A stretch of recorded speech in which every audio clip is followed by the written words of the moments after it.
Hello viewers, कैसे हैं आप? उम्मीद है आप सब लोग खैर और खैरियत से होंगे।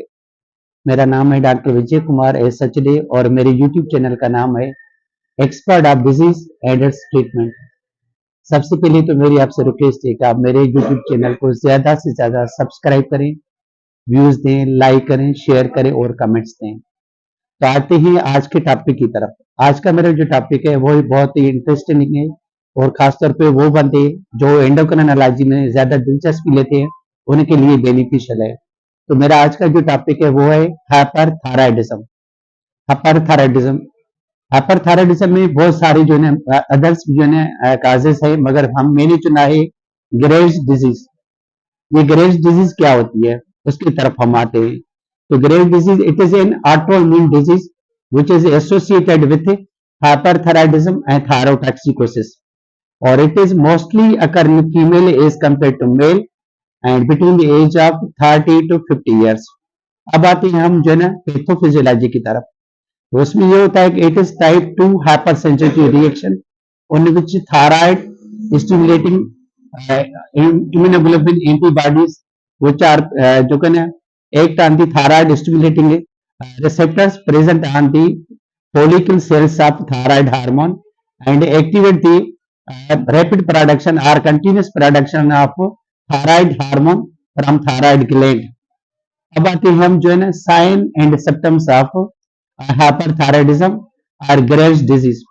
तो इसमें साइन एंड सिम्टम्स जो होती है उसमें ये होता है कि एक्साप्थेलमस होती है और जो है ना लेग और रिट्रैक्शन होती है, और उसके बाद जो है ना आपकी जो इसमें ये होता है कि ट्रेमर होता है, एंग्जाइटी होती है और हाइपर रिफ्लेक्सिया होती है।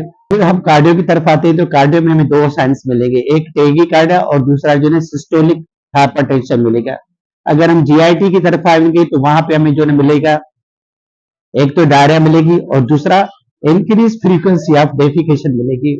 और अगर हम जो है ना आमतौर पे आएंगे तो इसमें ये होगा हिट होगी और जितने भी वो खाना खाएगा मगर उसका जो वजन वो कम ही होगा, यानी कि वेट लॉस होगा। इंस्टेड ऑफ इसकी जो ना जो भूख है वो बहुत ही अच्छी होती है, फटीकनेस होती है, नर्वसनेस होती है। और अगर हम जो है नई प्रोडक्ट की तरफ आएंगे तो उसमें ये होता है तो मेलेरिया, इनफर्टिलिटी और इम्पोर्टेंस होती है। Cardinal science of Graves disease कौन से वो काजेस हैं कार्डिनल जिसको आप देखे बिल्कुल अंदाजा लगा सकते हैं कि ये पेशेंट ग्रेव्स डिजीज का है और यहाँ हाइपरथायराइडिज्म का है या थायरोटॉक्सिकोसिस का है। तो उसमें तीन चीजें हमें लगी नजर आएंगी। एक तो एक्साप्थेलमस नजर आएंगे आइज के दौरान, और जो है दूसरा नजर आएगा diffuse non tender goitre with जो है ब्रीड पल्स यहाँ पे, और तीसरे नंबर पे जो है पेरिटिबल मैक्सेडिमा नजर आएगी आपको। इनमें जो है तीन जो है ना कार्डिनल साइंस होते हैं, एक पेरिटिबल मैक्सेडिमा, दूसरा एक्साप्थेलमस अलॉन्ग विथ लेग और रिट्रैक्शन, और तीसरा जो होता है ना diffuse non tender goitre along with bruit pulse. अब हम आते हैं इन्वेस्टिगेशन की तरफ। कौन कौन सी इन्वेस्टिगेशन मस्ट है उसमें हमने करवानी है, serum T3 level, serum T4 level और सीरम TSH लेवल। तो उसमें ज्यादातर जो T3 और T4 होती है वो बढ़ी हुई होती है और सीरम TSH लेवल जो होती है वो बहुत ही कम होती है। और दूसरा हमने देखना होता है कि radio active iodine Uptake increase है या डिक्रीज है। इनमें जो है ना ज्यादातर जो है ना इंक्रीज होती है। और तीसरे नंबर पे हमें जो है ना thyroid stimulating receptor immunoglobulin antibodies वो पॉजिटिव नजर आएंगी। तो ये हो गई हमारी तीन investigation belong to Graves disease. अब हम आते हैं ट्रीटमेंट की तरफ। तो ट्रीटमेंट में सबसे पहले हम जो है चॉइस करेंगे तो कंट्रोल करना है हमें टेकीकार्डिया को।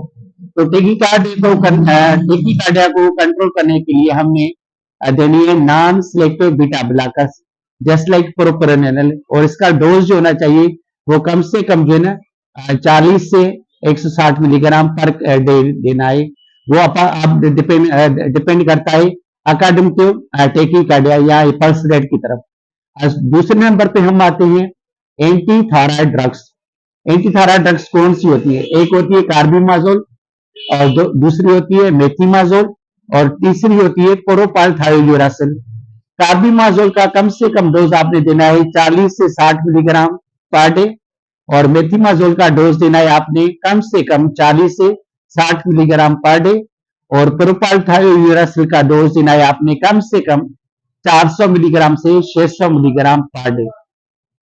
तो ये हो गया हमारा जो है ट्रीटमेंट जो है ओरल फॉर्म में देनी है। उसके बाद हम ट्रीटमेंट देंगे रेडियो एक्टिव आयोडीन अपटेक, ये हमें ओरली फॉर्म में देना है और सिंगल डोज के तौर पे देना है।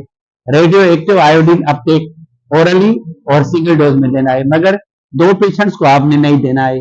खासतौर पे आपने प्रेगनेंसी में इसको कभी भी नहीं देना है, या वो बंदा जो ये चाहता हो कि मुझे जो है ना फ्यूचर में जो है ना कोई बच्चे पैदा करने की ख्वाहिश है, फ्यूचर में बच्चा पैदा करने की ख्वाहिश है, आया वो मेल हो या फीमेल हो, तो दोनों में आपने जो है ना रेडियो एक्टिव आयोडीन अपटेक नहीं देनी है।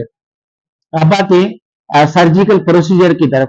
सर्जिकल प्रोसीजर हमने जो है 2 कंडीशन में जो है ना ज्यादा प्रेफर करते हैं। एक ये होती है कि अगर पेशेंट को जो है ना ओरल फॉर्म में इनकी ट्रीटमेंट असर ना करती हो, अगर ओरल फॉर्म में ट्रीटमेंट असर ना करती हो, ऑप्शन जो हमारे पास मौजूद है, अगर पेशेंट की एज जो है ना लेस देन 40 ईयर्स है, तो उसमें भी आप सर्जरी एडवाइस कर सकते हो, और 2 ये ऑप्शन हो गए। तो thanks for watching my video, God bless you.